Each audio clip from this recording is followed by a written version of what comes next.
Gostaria de imediato convidar você para abrir comigo a sua Bíblia na segunda carta de Paulo a Timóteo, capítulo 4. 2 Timóteo, capítulo 4, versos 6 até o verso 18.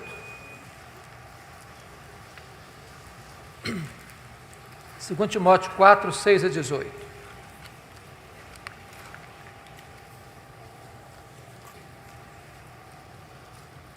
É importante entender que esta é a última carta que Paulo escreve. E Paulo escreve esta carta da sua segunda prisão em Roma. E nessa segunda prisão ele estava numa masmorra, úmida, fria, insalubre, de onde as pessoas saíam leprosas ou para o martírio. Este é o último capítulo desta carta. E essas são as últimas palavras deste capítulo.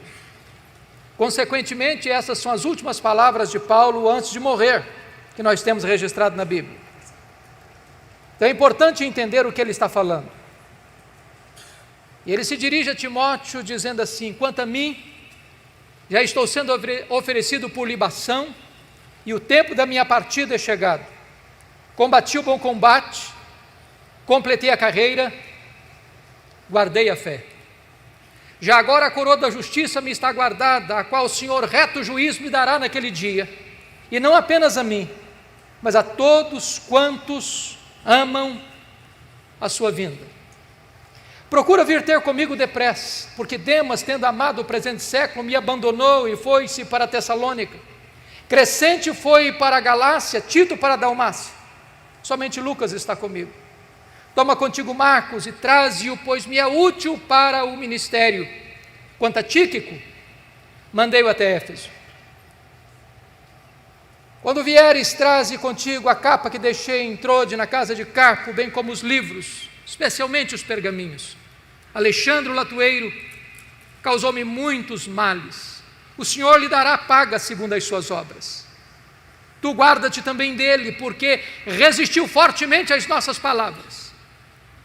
Na minha primeira defesa, ninguém foi a meu favor. Antes todos me abandonaram. Que isso não lhe seja posto em conta. Mas o Senhor me assistiu e me revestiu de forças, para que por meu intermédio a pregação fosse plenamente cumprida e todos os gentios a ouvissem. E fui libertado da boca do leão. O Senhor me livrará de toda obra maligna, me levará salvo para o seu reino celestial. A Ele, glória pelos séculos dos séculos. Amém. Eu quero pedir permissão a você para voltar apenas a esse texto, só voltar a esse texto, na conclusão da minha fala. Eu gostaria de apresentar aos meus irmãos e irmãs nesta noite o apóstolo Paulo. Quem foi este homem? Que morreu pobre, velho, abandonado, tirado de uma masmorra para o patíbulo. Quem foi este homem? Certamente o maior apóstolo, maior missionário, maior teólogo, maior plantador de igrejas da história do cristianismo. Quem foi este homem? Quem foi este homem que, apesar de morrer pobre, velho, cheio de cicatrizes, possivelmente degolado, mas que é mais influente do que todos os Césares de Roma juntos? Quem é este homem? Que ainda exerce poderosa influência, pela graça de Deus, na sua e na minha vida, até hoje. Eu gostaria de apresentar a vocês, nesta noite, o apóstolo Paulo. Primeira informação que nós temos acerca dele está em Filipenses capítulo 3, versículos 5 e 6, quando diz que ele foi circuncidado ao 8º dia, da linhagem de Israel, da tribo de Benjamim, hebreu de hebreus, quanto à lei fariseu, quanto ao zelo perseguidor da igreja. Ele era um judeu puro sangue. Sabemos à luz de Atos 22, versículo 3, que ele foi enviado pelos seus pais para Jerusalém, para para estudar aos pés de Gamaliel, neto do grande rabino Hillel, para transformar-se num grande rabino, num grande mestre, num grande líder do judaísmo do primeiro século. Sabemos à luz de Gálatas 1,14 que dentre os da sua idade ele se destacou pelo seu zelo, pela tradição de seus pais. Curiosamente, este homem de fato se torna um grande homem, culto, poliglota, com a sua mente peregrina, com a sua personalidade prismática. Sua cultura era invulgar. Tanto é fato que quando ele chega em Atenas, a cidade de Péricles, de Sócrates, de Platão, de Aristóteles, dos grandes luminares do pensamento grego, ele discute com seus filósofos, estoicos e epicureus, e planta a bandeira do Evangelho no centro da cultura grega, proclamando Jesus Cristo e a sua ressurreição. Quando ele escreve a sua carta a Tito, ele cita Epimênides, um filósofo do 6º século a.C. Era um homem de mente peregrina, era um homem de uma cultura invulgar, era um homem que caminhava com grande desenvoltura pelos corredores do saber humano. Porém, ao mesmo tempo que Saulo de Tarso crescia e se fortalecia em Jerusalém como um rabino judaico, um outro rabino também crescia em Israel. Não na decantada Jerusalém, onde estavam os escribas, os fariseus, os saduceus, o sinédrio judaico, mas na pobre, pequena, esquecida e desprezada Nazaré da Galileia, não perlustrando os bancos de uma academia teológica, mas com as suas mãos calejadas na urdidura da luta de uma carpintaria. Aos 30 anos de idade, o rabino de Galileia vai ao Jordão, é batizado por João Batista e dá início ao seu ministério. Diz a Escritura que ele falava e pregava não como os escribas e fariseus, mas pregava como autoridade. Os cegos viam, os coxos andavam, os leprosos eram purificados, os mortos ressuscitavam e a palavra de Deus era anunciada. Mas isso provoca ciúmes e inveja no sinédrio judaico. Começam a persegui-lo, a vigiá-lo, a acompanhar-lhe os passos, com inveja.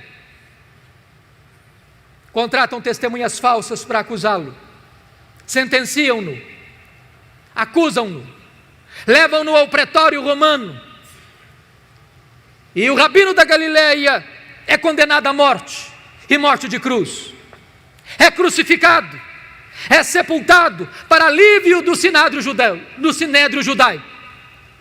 Entretanto, no primeiro dia da semana seguinte, uma notícia explodiu em Jerusalém como uma bomba no arraial do inimigo. O túmulo do Rabi da Galileia está aberto, e aberto de dentro para fora, ele ressuscitou. Essa notícia perturbou Jerusalém, e é nesse momento que Saulo de Tarso se levanta como o maior inimigo do cristianismo, como o maior opositor da fé cristã. E o Novo Testamento nos oferece 2 retratos deste homem. O primeiro retrato, Saulo de Tarso, uma fera selvagem. É isso que está em Atos 9:1. Ele respirava ameaças e morte contra os discípulos, e essa palavra traz a ideia de uma fera selvagem que salta sobre a sua presa para devorá-la. Ele era uma fera selvagem. Senão, vejamos 1 Timóteo 1,13, ele se define como blasfemo, perseguidor e insolente. 1 Coríntios 15:9, ele se define como o menor dos apóstolos, nem direito tinha ele de ser chamado apóstolo, segundo ele, porque perseguiu a igreja de Deus. Atos dos Apóstolos, capítulo 8, versículo 3, diz que ele assolava a igreja de Deus. Gálatas 1,13 diz que ele devastava a igreja de Deus. Mas Atos 9:21 diz que ele não apenas assolava e devastava a igreja de Deus, ele exterminava os discípulos de Jesus em Jerusalém. E exterminar não é prender, exterminar não é bater, exterminar é matar. Saulo era um assassino, Saulo era um homem perverso, era um homem sanguinário, era uma fera selvagem. Senão, vejamos, Atos 22, versículo 4 diz que ele perseguiu a religião do caminho até a morte. Ele não perseguia apenas os crentes, ele perseguia a religião dos crentes, ele perseguia o caminho. Mas lemos em Atos 26, versículo 9, que ele entendia que devia fazer muitas coisas contra o nome de Jesus. Ele não perseguia apenas os crentes, ele não perseguia apenas a religião dos crentes, ele perseguia o Deus dos crentes, ele perseguia Jesus. Mas Atos 26, versículo 10, diz que ele encerrou não alguns, não poucos, mas muitos dos santos em prisões. E contra esses muitos santos, dava o seu voto quando os matavam. Ele não mandou matar apenas Estevão, ele mandou matar muita gente em Jerusalém. Ele era uma fera selvagem, ele era um homem sanguinário. Atos 26, versículo 11, diz que por muitas sinagogas, ele afligiu os crentes, forçando os crentes a blasfemar contra Deus. E até por cidades estranhas, demasiadamente enfurecido, ele perseguia os cristãos. Em outras palavras, ele não perseguia os crentes apenas fisicamente, mas também psicologicamente. Ele chegava numa sinagoga e dizia: ou você nega Jesus ou eu te prendo, ou você nega Jesus ou eu te bato, ou você nega Jesus ou eu te mato. Ele era uma fera selvagem. Mas o Novo Testamento nos oferece um segundo retrato deste homem. Ele não era apenas uma fera selvagem, ele era também um touro indomável. Esta figura está em Atos 26, versículo 14, quando o próprio Senhor Jesus aparece para ele no caminho de Damasco, dizendo: Saulo, Saulo, por que me persegues? Dura coisa te é recalcitrares contra os aguilhões.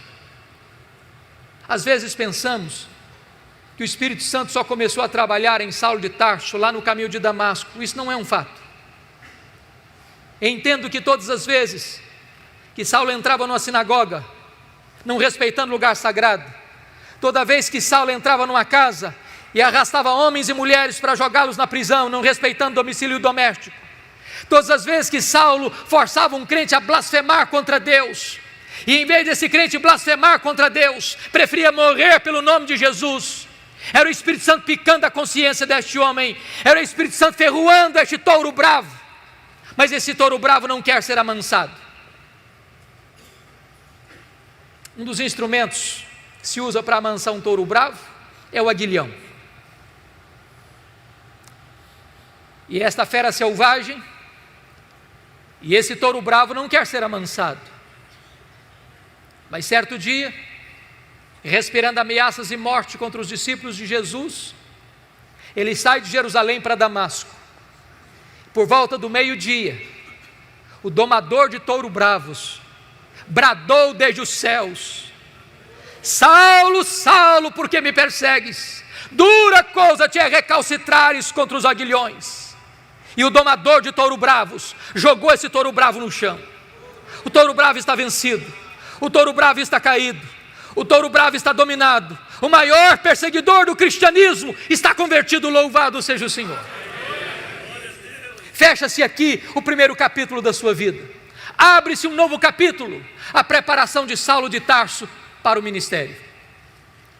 Diz a Bíblia que ele foi levado cego daquele caminho à casa de Judas, na rua direita em Damasco, onde fica 3 dias orando e jejuando. Quando o Senhor aparece a um discípulo chamado Ananias, lá em Atos 9,13, e diz: Ananias, vai à casa de Judas, na rua direita, e impõe as mãos sobre Saulo para que ele seja curado. Ananias pergunta: mas Senhor, eu tenho ouvido falar de tanta gente, quantos males tem feito este homem ao teu povo em Jerusalém. Mas o Senhor diz: vai, porque ele é para mim um vaso escolhido, e eu enviarei para longe aos gentios, e eu lhe mostrarei o quanto importa sofrer pelo meu nome. Ananias vai, impõe as mãos sobre ele e ele é curado. Saulo recebe o Espírito Santo e é batizado. E agora eu queria que você abrisse comigo sua Bíblia em Atos 9:20, por favor.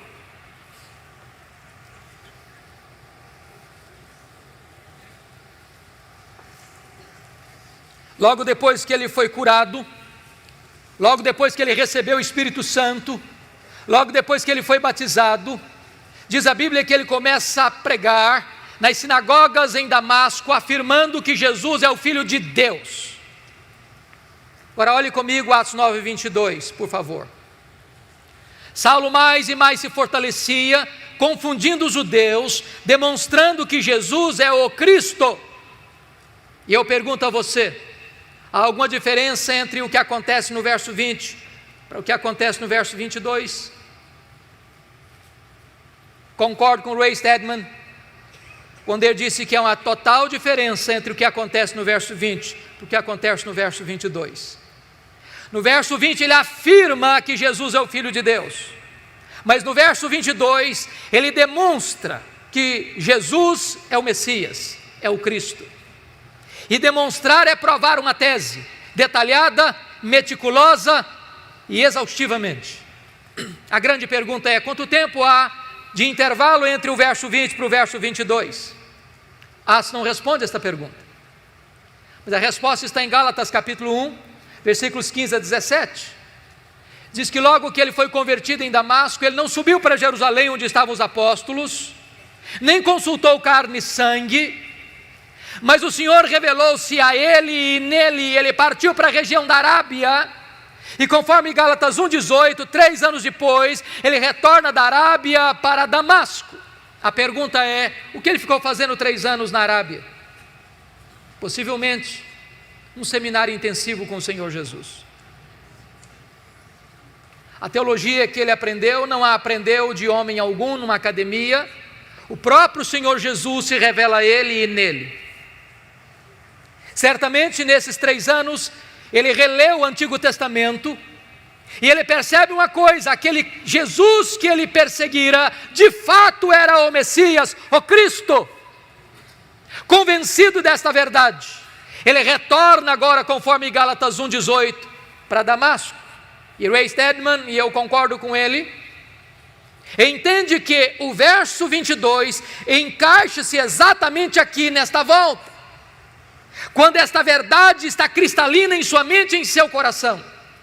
E agora ele confunde mais ainda os judeus, porque não apenas afirma, agora ele prova, agora ele demonstra que Jesus é o Messias. O que acontece? Os judeus querem matá-lo. Ele tem que fugir de Jerusalém, de forma humilhante, dentro de um cesto, muralha abaixo, e agora, conforme Atos 9:26, ele vai para Jerusalém. E eu queria aqui levantar uma tese, e a tese é esta: quando Saulo subiu para Jerusalém, penso eu, ele não estava ainda governado por uma verdade que marcou sua vida e seu ministério, a doutrina da nova aliança. Verdade essa que ele vai ensinar na sua segunda carta aos Coríntios, capítulo 2, a partir do capítulo 2, versículo 14, quando ele disse: graças, porém, a Deus, que em Cristo sempre nos conduz em triunfo, e por meio de nós manifesta a fragrância do seu conhecimento, tanto nos que são salvos como nos que se perdem. Para uns cheiro de vida para vida, para outros cheiro de morte para morte, mas quem, porém, é suficiente para essas coisas? A pergunta fica no ar no capítulo 2:16 sem resposta. E a resposta vem no capítulo 3, a partir do versículo 4, quando ele diz: a nossa suficiência vem de Cristo. Quando Moisés desceu com as tábuas da lei do Sinai, o povo disse: tudo que o Senhor falou, nós faremos. Pergunto eu, fizeram? Não, não fizeram. O que faltou a eles? Sinceridade. Não faltou-lhes poder. Se na velha aliança tudo dependia do homem, na nova aliança tudo depende de Deus. Portanto, a tese é: quando Saulo sobe para Jerusalém, ele sobe com uma ideia na mente. Qual a ideia? Eu sou o homem mais preparado, com melhor currículo, com melhor perfil, para ser o líder da igreja de Jerusalém. E ele tinha motivos para pensar isso, por algumas razões. Primeiro, todos os apóstolos de Jesus eram galileus. E em Jerusalém, na Judéia, os galileus eram recebidos com preconceito e desprezo. Tanto é fato que quando o Pentecoste aconteceu, o Espírito Santo foi derramado, as pessoas, ao olharem aquele fenômeno, olharam com ceticismo. O que quer isso dizer? outros com preconceito, são galileus, outros com zombaria, estão bêbados. Saulo deve ter pensado, esses galileus jamais poderão lograr êxito no centro nevrálgico da religião, que é Jerusalém. Segundo lugar, os apóstolos de Jesus eram homens iletrados, e Jerusalém era a capital intelectual da teologia. Lá estavam os doutores da lei, lá estavam os escribas, lá estavam os fariseus, lá estava o sinédrio. Saulo deve ter imaginado, eu tenho o melhor perfil, eu tenho o melhor currículo, eu tenho o melhor preparo, eu conheço Jerusalém, eu conheço os corredores eclesiásticos dessa cidade, eu conheço os intestinos dessa cidade, eu persegui a igreja aqui, eu fui criado aqui, eu tenho o melhor perfil para ser o grande líder da igreja. Confira comigo o que aconteceu. Atos 9, 26, quando ele chega na igreja, os discípulos não acreditaram na conversão dele, pensaram que ele estava blefando, pensaram que ele estava sabotando a fé cristã e bateram a porta da igreja na cara dele. Nem recebido ele foi. Mas Atos 9, 27 diz que Barnabé o acolheu, o apresentou aos apóstolos, eles o receberam e ele começou a falar e a discutir com os helenistas, entrando e saindo, e de repente os helenistas resolvem matá-lo. E quando os discípulos escutam isso, chegam para Saulo e dizem, Saulo, você não pode ser nosso pastor, você tem que ir embora da nossa igreja. Eu estou me dirigindo a alguns pastores aqui, e vocês sabem que não é fácil para um pastor querer ficar numa igreja, e os membros da igreja não quererem que ele fique na igreja. Não é fácil para um pastor estar convencido de que ele deve permanecer, e os membros estão convencidos que ele deve sair. Sabe o que aconteceu com Saulo? Ele não foi embora. Mas não era apenas os membros da igreja que queriam que ele fosse embora, não. Deus mandou ele embora. Confira comigo Atos 22, versículo 17. O próprio Deus apareceu para ele numa visão, enquanto ele orava, e disse, vai embora de Jerusalém, porque eles não vão te ouvir. Irmão, ser mandado embora da igreja pelo conselho da igreja é uma coisa. Ser mandado embora da igreja pela assembleia da igreja é uma coisa. Mas ser mandado embora da igreja pelo próprio Deus, parece que não resta outra opção. Sabe o que Saulo fez? Ele não foi embora. Não foi. Veja comigo o versículo 18 de Atos 22, porque ele começa a discutir com Deus, ele começa a razoar com Deus, ele começa a ponderar com Deus, diz, mas Senhor, eu persegui a igreja aqui, quando matou Estevão, tua testemunha estava presente, consentia nisso, até guardei as vestes daqueles que o apedrejaram. Sabe o que está dizendo para Deus? Deus, o Senhor vai cometer um grande erro estratégico me tirando, eu sou o cara, eu tenho o melhor currículo, eu tenho o melhor perfil, o Senhor não pode fazer isso. Sabe o que aconteceu? Deus não mudou de ideia, foi Saulo quem teve que mudar e mudar-se. Deus diz, vai. Sabe o que aconteceu com ele? Ele não foi. Volta comigo, por favor, para Atos 9:30. Diz que os discípulos se reuniram e levaram-no até Cesareia. Preste atenção, que ele não foi, ele foi levado, ele não saiu, saíram com ele. Ele saiu de Jerusalém como Ló saiu de Sodoma a reboque. E de Cesareia mandaram-no para onde mesmo? Para Tarso. Onde era Tarso? A cidade que ele nasceu. Sabe o que Deus está dizendo para esse cara que pensa que é insubstituível? Deus está dizendo, meu filho, arruma as malas e volta para casa, porque tudo depende de Deus e nada de você.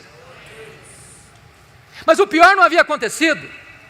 Ele ficou em Tarso cerca de 10 anos no anonimato, para alguém que queria tanta liderança.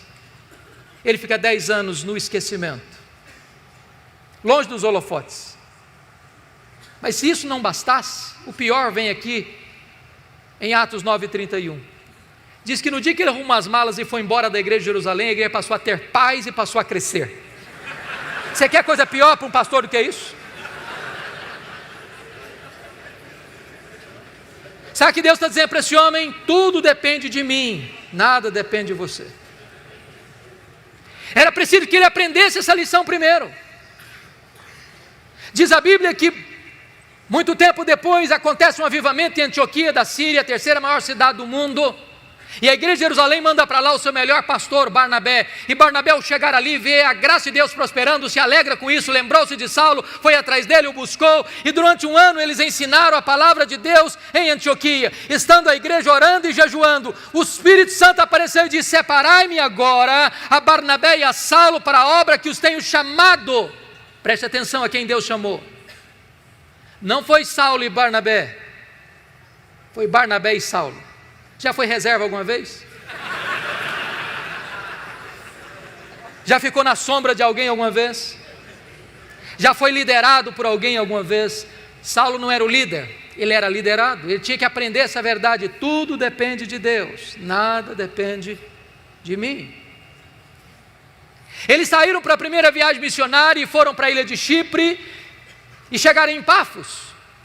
E diz a Bíblia que ali o Elimas o mágico tentou impedir o procônsul Sérgio Paulo de ouvir o evangelho, e aquele governador estava sedento do evangelho, e Paulo estava pregando para ele, e aquele mágico queria impedir Paulo de pregar o evangelho, e criando dificuldades. E diz a Bíblia que Saulo, cheio do Espírito Santo, fixou os olhos no mágico e disse: ó servo do diabo, até quando perverterás os retos caminhos de Deus, pois ficarás cego. O mágico fica cego, o governador se converte a Cristo, e um temor cai sobre as pessoas. E a partir de Pafos, diz a Bíblia, que Saulo deixa de usar o seu nome judaico Saulo para usar o seu nome romano Paulo, e a partir daí ele vai se transformar no maior líder do cristianismo, porque havia entendido já a verdade: tudo depende de Deus, nada depende de mim. Diz a Escritura que ele chega em perto da Panfilha, e o jovem João Marcos, que era auxiliar dos dois missionários, primo de Barnabé, retorna para sua casa em Jerusalém. Eu não sei por que Marcos voltou.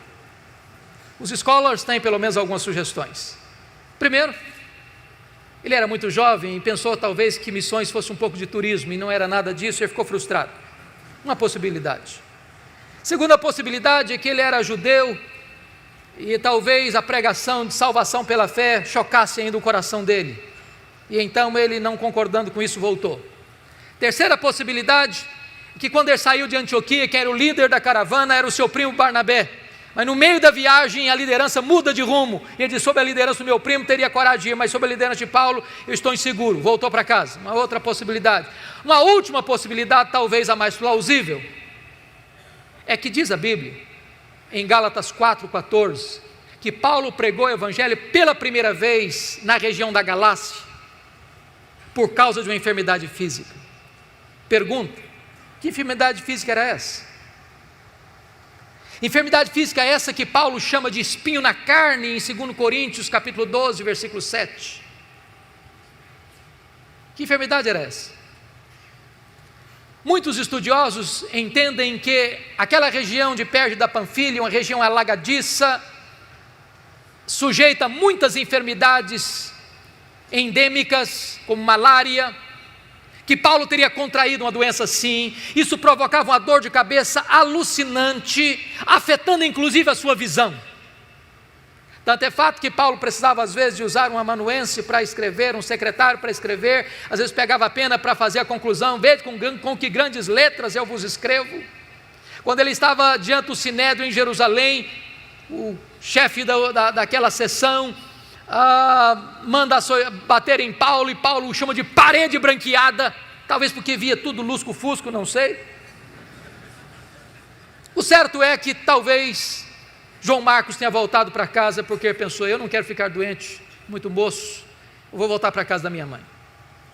Certo é que, por causa dessa enfermidade física, Paulo deixa a região pantanosa de perto da Panfilha e sobe as montanhas do Cáucaso e vai plantar igrejas naquela região de Antioquia, da Pisídia, Listra, Icônio e Derbe, com lutas, com lágrimas, com sangue, mas deixa igrejas estabelecidas e liderança firmada. E agora ele retorna da primeira viagem, conforme Atos 14, 27, confira comigo. Reúne a igreja enviadora e relata quantas coisas fizera Deus e como Deus abrira a porta da fé aos gentios. Nota de rodapé: há espaço para se testemunhar as vitórias de Deus na obra missionária na igreja. Não há espaço, entretanto, para projeção humana na igreja. Não relataram eles quantas coisas fizeram eles, mas quantas coisas fizera Deus. Nós somos apenas os instrumentos, quem faz a obra é o próprio Deus. Mas percebam uma coisa, amados, quando a obra de Deus avança, a oposição surge. Porque logo em Atos 15:1, diz que quando alguns membros da seita dos fariseus ouviram isso, que os gentios estavam se convertendo, e apenas pela fé em Cristo eles estavam sendo recebidos, eles desceram de Jerusalém para Antioquia e começaram a dizer para os crentes neófitos gentios: se vocês não guardarem a lei de Moisés, se vocês não se circuncidarem, vocês não poderão ser salvos. Ora, isso é perversão da verdade, isso é perversão do Evangelho, isso é agregar alguma coisa a mais ao sacrifício de Cristo, isso é dizer que só a fé em Cristo não é suficiente para a salvação. A teologia não está boa, e quando a teologia não está boa, quanto mais se prega, pior fica. É necessário que a igreja se apegue à verdade, que a igreja volte à verdade, que a igreja proclame a verdade, porque pregar uma heresia torna a situação mais grave e pior do que antes. Por isso a igreja não podia avançar na obra missionária sem primeiro fazer uma correção de rota. Convocaram um concílio em Jerusalém, os presbíteros, os apóstolos se reuniram. Ali falou Pedro, ali falou Paulo, ali falou Barnabé, ali dirigiu Tiago, e aquele concílio toma uma decisão, escreve a decisão, nomeia uma comissão, envia as igrejas para que as igrejas fossem informadas, mostrando que só a fé em Cristo é suficiente para a salvação. Teologia boa, é hora de voltar para a obra missionária. É importante dizer que de Antioquia Paulo escreve possivelmente sua primeira carta, a carta aos Gálatas, para denunciar a influência terrível e devastadora desses judaizantes na igreja. Agora olha comigo, por favor, Atos 15, versículos 36 a 41. Diz o texto que Paulo chega para Barnabé e diz: Barnabé, vamos voltar para a segunda viagem missionária? Barnabé diz: vamos, Paulo. Só um detalhe: meu primo João Marcos, que nos abandonou lá em perto da Panfilha, quer voltar de novo. Diz a Bíblia que Paulo disse: eu não acho justo levarmos aquele que nos abandonou desde perto da Panfilha. Comigo ele não vai. Ele não serve para ser meu companheiro de viagem. Eu não quero na minha companhia. Barnabé tentou constranger Paulo a receber e aceitar João Marcos, mas Paulo foi irredutível. Comigo ele não vai. Diz a Bíblia que houve tal desavença entre Paulo e Barnabé por causa de João Marcos, que eles não puderam caminhar juntos mais.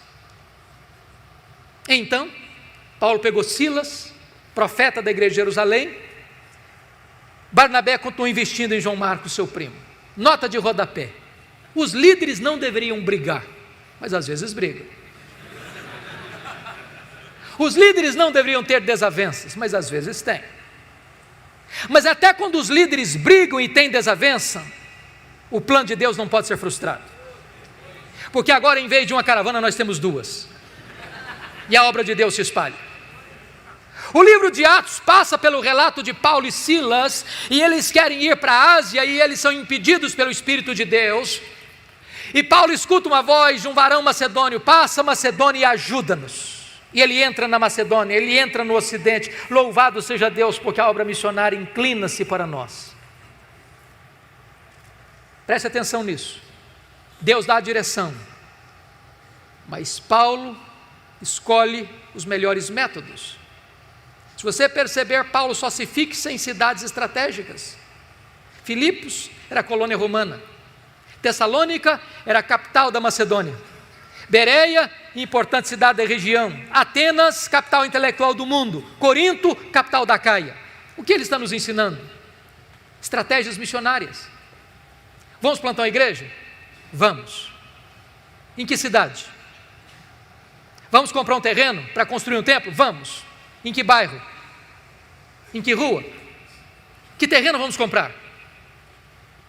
Porque às vezes nós compramos o pior terreno, da rua mais escondida, do bairro mais distante, da cidade de mais difícil acesso, e ficamos 40 anos com uma congregação. Há poucos dias um seminarista me disse que ele trabalha numa congregação presbiteriana que tem 120 anos como congregação, nunca foi organizada igreja. Se nós plantássemos igrejas estratégicas podem influenciar a sua micro-região, e é isso que Paulo está nos ensinando. Mas quando você faz a obra de Deus, pela direção de Deus e pela melhor metodologia, não significa que você vai ter vida fácil. Paulo foi preso e açoitado em Filipos, Paulo foi escorraçado em Tessalônica, Paulo foi enxotado de Bereia, Paulo foi chamado de tagarela em Atenas e foi chamado de impostor em Corinto. De Corinto ele escreve as suas 2 cartas aos Tessalonicenses. Ele fica ali 18 meses e estabelece a obra de Deus naquela região. Dali ele sai para Éfeso na sua 3ª viagem missionária. Éfeso era a capital da Ásia Menor, uma cidade cosmopolita de mais de 300 mil habitantes na época, onde ficava o templo de Diana, 8 vezes maior do que o Partenon. Cidade eivada de idolatria, porque os nichos do templo de Diana era o fator que aquecia o comércio da cidade, era uma cidade marcada pela feitiçaria, pelo ocultismo.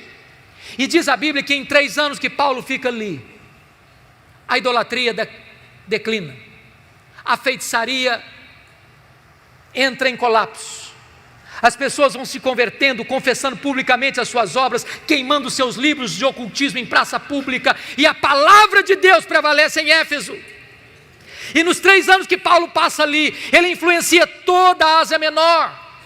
Quando você lê o relato das igrejas do Apocalipse, Éfeso, Esmirna, Pérgamo, Tiatira, Sardes, Filadélfia e Laodiceia, essas igrejas tiveram um profundo impacto do ministério de Paulo nesses 3 anos em Éfeso, e passa a ser a igreja mais estratégica do Novo Testamento, porque na verdade, Paulo manda para lá 2 cartas, as 2 cartas a Timóteo, quando era pastor de Éfeso.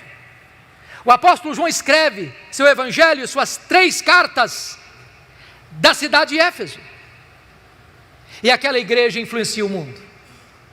De Éfeso, Paulo escreve as suas 2 cartas à igreja de Corinto, e agora está saindo de Éfeso para ir para Jerusalém, porque conforme Gálatas 2:10, ele tinha assumido um compromisso de ir para os gentios, mas não se esquecer dos pobres. Conforme Atos 18:2, quando na época de Cláudio, os judeus foram expulsos de Roma e muita gente estava passando necessidades, e Paulo está levando uma oferta para os crentes judeus, colhido das igrejas gentílicas. E quando ele chega na Macedônia, nessa viagem ele para escrever a sua carta mais importante, sua carta aos Romanos. E ele pede oração à igreja de Roma pela viagem que faria, para que ele não fosse morto no caminho pelos rebeldes, e para que a igreja recebesse bem a oferta que ele estava levando. E você pergunta, mas como assim? Você já fez alguma oração assim? Pedir oração para que alguém receba um presente que você quer oferecer? Por que Paulo está pedindo oração? Sabem por quê? Porque Paulo não estava interessado apenas em assistir materialmente a igreja pobre da Judéia, ele estava interessado em costurar a unidade espiritual da igreja, porque ainda muitos crentes judeus tinham reservas com os crentes gentios.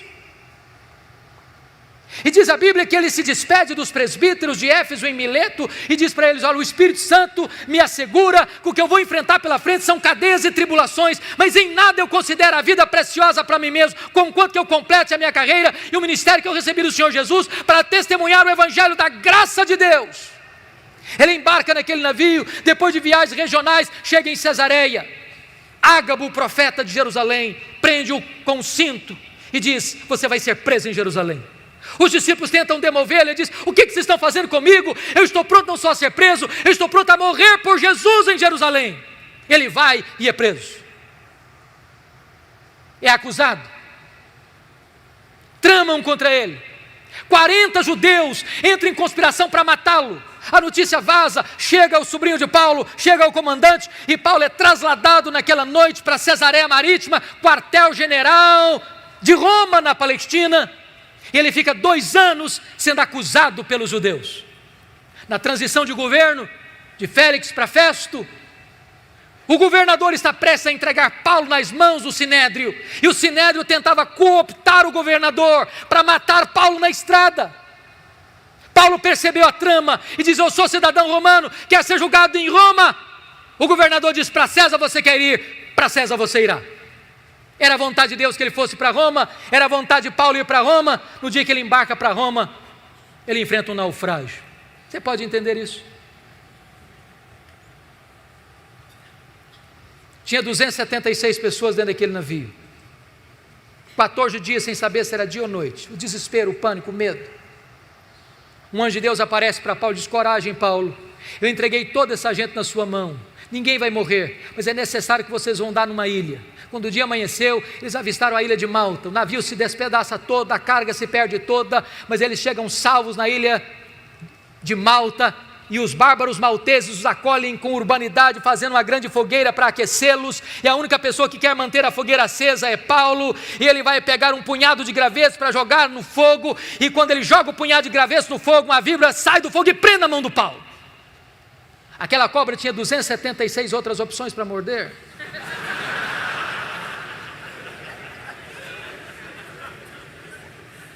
E quando os malteses viram a cena, gritaram: é um assassino, tenta se livrar do mar, a justiça não o deixa viver, vai cair, vai inchar, vai morrer. Não caiu, não inchou, não morreu, mudaram de opinião, é um Deus. Não é nem um assassino, nem um Deus, é o servo do Deus vivo. Na verdade, não foi a tempestade que levou Saulo para a ilha de Malta, foi a mão da providência divina. Quando você pensa que a sua vida está à deriva, quando você pensa que a sua vida está de ponta cabeça, na verdade, Deus está no controle e Ele está trabalhando a seu favor para que todas as coisas cooperem para o seu bem, você que ama Deus.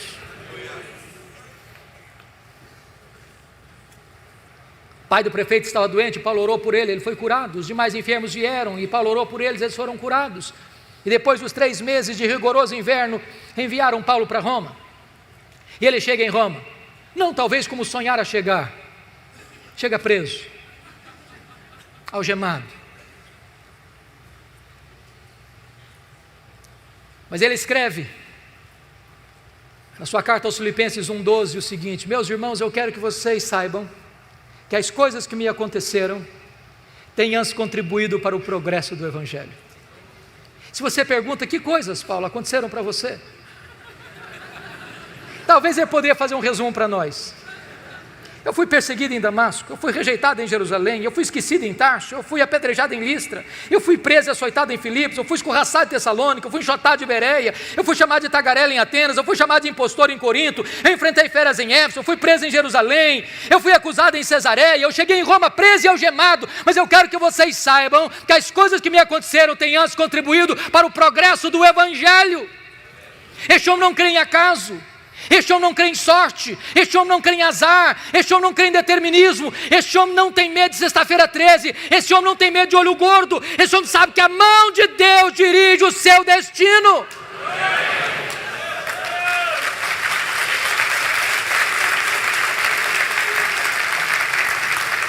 Porque ele estava preso em Jerusalém, diz a Bíblia, que a igreja foi mais encorajada a pregar.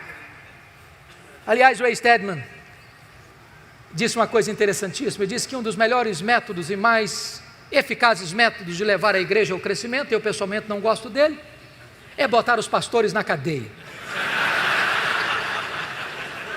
Se os pastores forem presos, a igreja se levantará.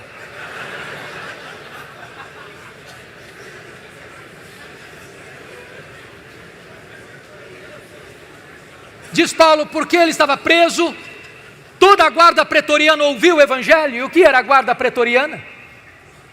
Era a guarda particular do imperador, era a guarda de elite do império, gente que trafegava pelos corredores do palácio, gente que tinha influência política no império. E durante 3 turnos por dia, um soldado era algemado a Paulo durante 2 anos. E o que Paulo fazia? Evangelho neles, evangelho neles, evangelho neles, evangelho neles, evangelho neles. Depois de 2 anos, toda a guarda pretoriana estava evangelizada e os demais membros do palácio. Por isso ele escreve Filipenses 4:22, de Roma, a igreja de Filipos: os santos vos saúdam, especialmente os da casa de César. Nero não sabia de uma coisa, mas Deus o havia constituído em presidente das missões estrangeiras do império, porque havia colocado lá dentro do palácio o maior missionário da igreja e colocado diante dele o seu público. Quando as pessoas pensam que estão destruindo a igreja, só podem promover a igreja, porque a igreja de Deus é indestrutível. Porque Paulo estava preso, ele não podia visitar as igrejas. O que ele fez? Ele começou a escrever cartas. Carta aos Efésios, Filipenses, Colossenses, Filemon, as cartas da primeira prisão. Já parou para pensar nisso? Se Paulo estivesse solto, talvez nós não teríamos estas joias na nossa Bíblia. Quando você pensa que as coisas estão difíceis demais ou complicadas demais, a mão da providência de Deus está agindo. Como disse William Cowper, por trás de cada providência carrancuda, esconde-se uma face sorridente. Desta primeira prisão, Paulo orou para sair, pediu para sair e saiu de fato. Mas não saiu para se aposentar, não saiu para vestir um pijama, não saiu para deitar numa cadeira de balanço. Não há aposentadoria no reino de Deus. Ele saiu para trabalhar, talvez para fazer a 4ª viagem missionária, talvez tenha ido à Espanha, eu não sei. Mas ele passou e deixou Tito em Creta, ele passou e deixou Timóteo em Éfeso, ele percorreu até Nicópolis. Ele está fazendo a obra de Deus, e nesse interregno ele escreve mais 2 cartas, 1 Timóteo e Tito. Só que a política do mundo está mudando. Desde que Nero subiu ao poder em 54, com 17 anos de idade, aqui a situação parecia sombria para os cristãos. 10 anos depois, 9 de julho de 64, segundo alguns historiadores, o próprio imperador Nero pôs fogo na capital do império e subiu para o alto da torre de Mecenas, vestido de ator, assistindo o espetáculo das chamas, 7 noites, 6 dias de incêndio. Quando acabou o incêndio, dos 14 bairros de Roma, 10 deles tinham sido devastados. Os 4 bairros restantes eram densamente povoados por judeus e cristãos. Isso dá a Nero um bom álibi para botar a culpa do incêndio de Roma nos crentes. E começa uma brutal e sangrenta perseguição contra a igreja. Os crentes são queimados vivos.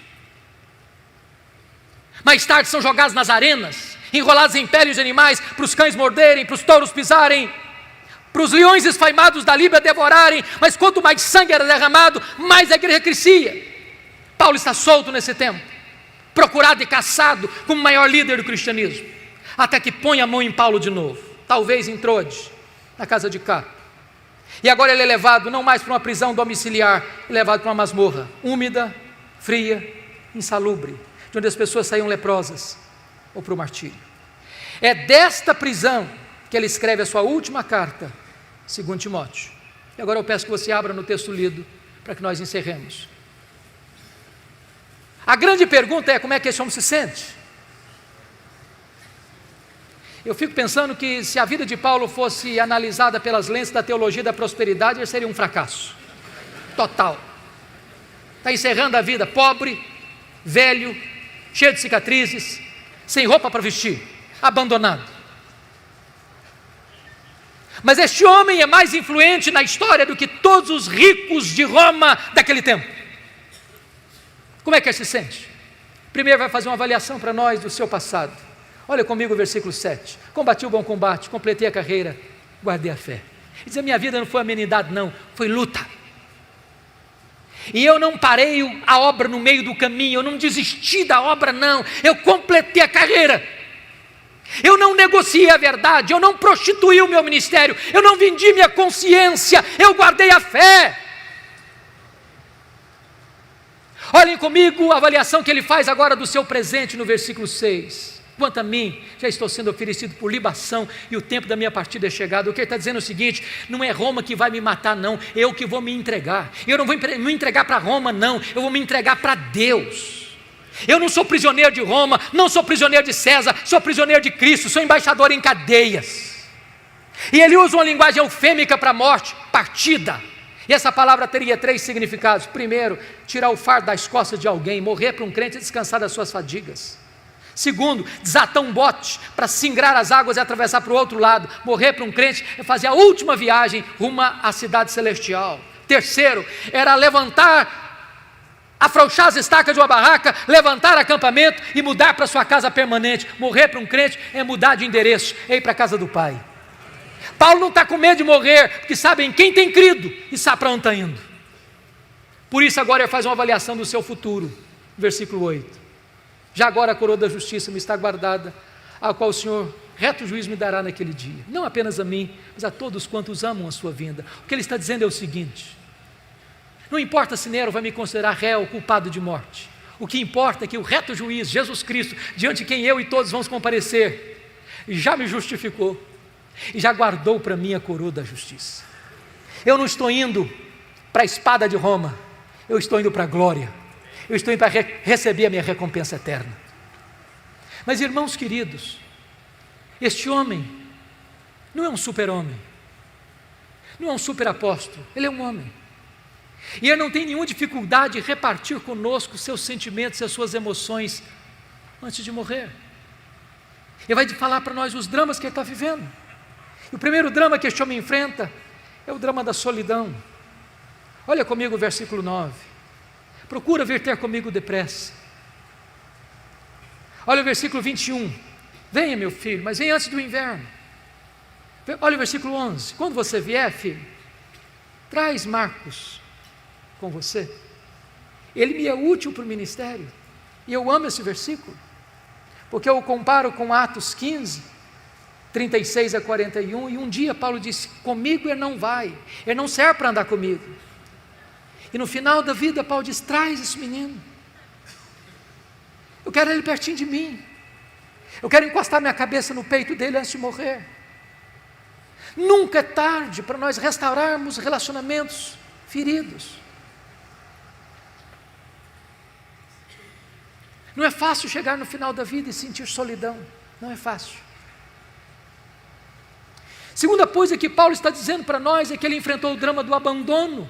Olha comigo o versículo 10. Porque Demas, tendo amado o presente século, me abandonou. Meus irmãos, não é fácil ser abandonado no final da vida.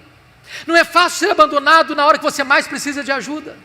Não é fácil ser abandonado por aquelas pessoas em quem você investiu tanto, e agora, na hora que você mais precisa de um companheirismo, de um apoio, essas pessoas te deixam no meio do caminho. Não é fácil lidar com isso, e Paulo está lidando.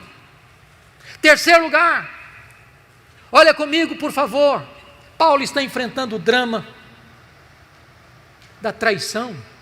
Olha o versículo 14. Alexandre o latueiro causou-me muitos males. Dizem os historiadores que foi este homem que delatou Paulo, culminando na sua segunda prisão e no seu consequente martírio. É gente que apunhala pelas costas, é gente que puxa o tapete, é gente que celebra quando você chora, é gente que ri quando você está angustiado, é gente que pensa que a vitória dele é o seu fracasso. Paulo está lidando com traição. Não é fácil ser traído, não é fácil. Mas olha comigo o versículo 15, porque Alexandre não resistiu apenas ao pregador, resistiu também à pregação. Tu, Timóteo, guarda-te dele, porque resistiu fortemente às nossas palavras. Quarto lugar, Paulo está enfrentando o drama das privações. Olha o versículo 13 comigo. Ele enfrenta 3 privações. Ele precisa de gente. Deixa eu dizer uma coisa para você: gente precisa de Deus, mas gente precisa de gente. Ele está precisando de gente, fazer companhia para ele. Segundo, ele está pedindo: quando você vier, meu filho, traz os meus livros, especialmente os pergaminhos. Sabe o que me impressiona em Paulo? Que ele sabe que vai morrer e quer estudar. Tem gente que passa a vida inteira e não estuda nada, e quer alimentar sua mente com a verdade de Deus. Em terceiro lugar, ele está enfrentando privações físicas. O inverno está chegando, o versículo 1 está dizendo aí. O inverno em Roma chega a temperaturas abaixo de 0.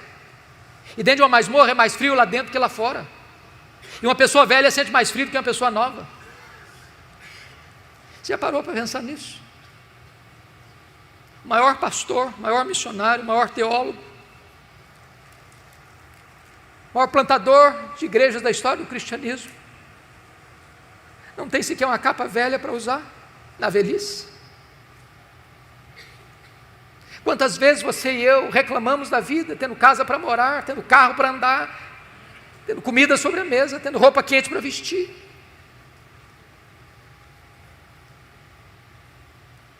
Mas em último lugar, ele enfrenta o drama da ingratidão. Olha o versículo 16 comigo.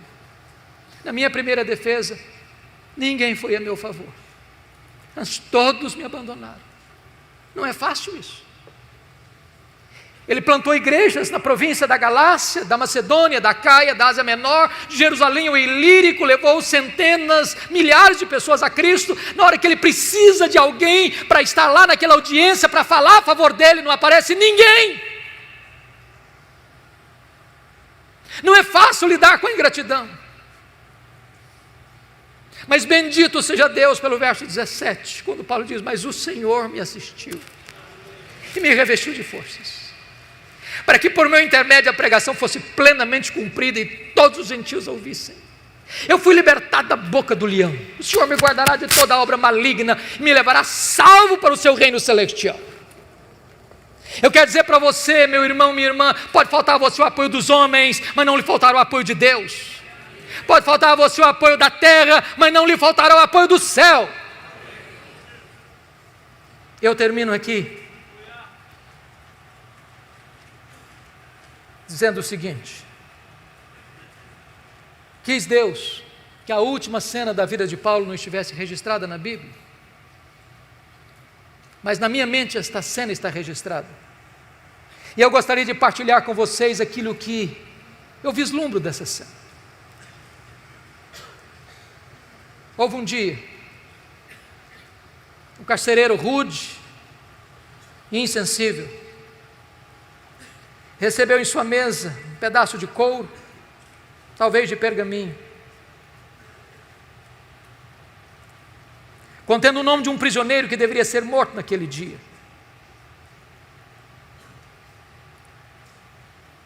Eu vejo esse homem levantando-se da sua cadeira, pegando um pesado molho de chaves numa mão, uma tocha de fogo na outra mão. Eu vejo esse homem percorrendo um longo, frio, escuro corredor, com passadas largas e pesadas.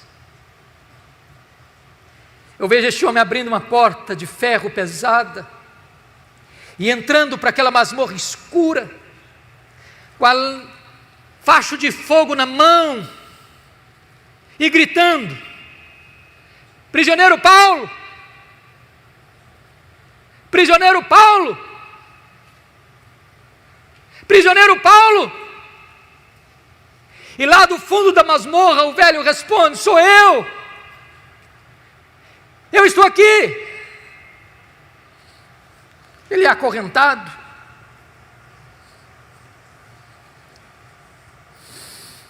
ele é retirado daquela masmorra, ele percorre aquele longo corredor, chega ao local do patíbulo, e o algoz lhe pergunta: você quer dizer algumas palavras antes de morrer? Talvez pensando que Paulo fosse expor a sua dor, a sua mágoa, a sua revolta. E o velho apóstolo responde: eu quero.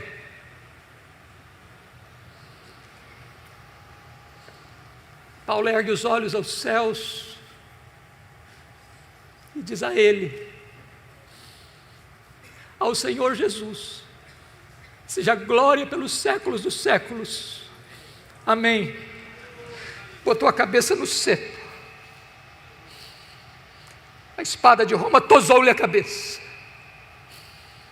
corpo para um lado, cabeça para o outro, tombou na terra como um mártir, foi recebido no céu como um príncipe. Este homem que diz para você e para mim: sede meus imitadores, como eu sou de Cristo. Que Deus nos ajude a viver este cristianismo maiúsculo, superlativo, para a glória de Deus.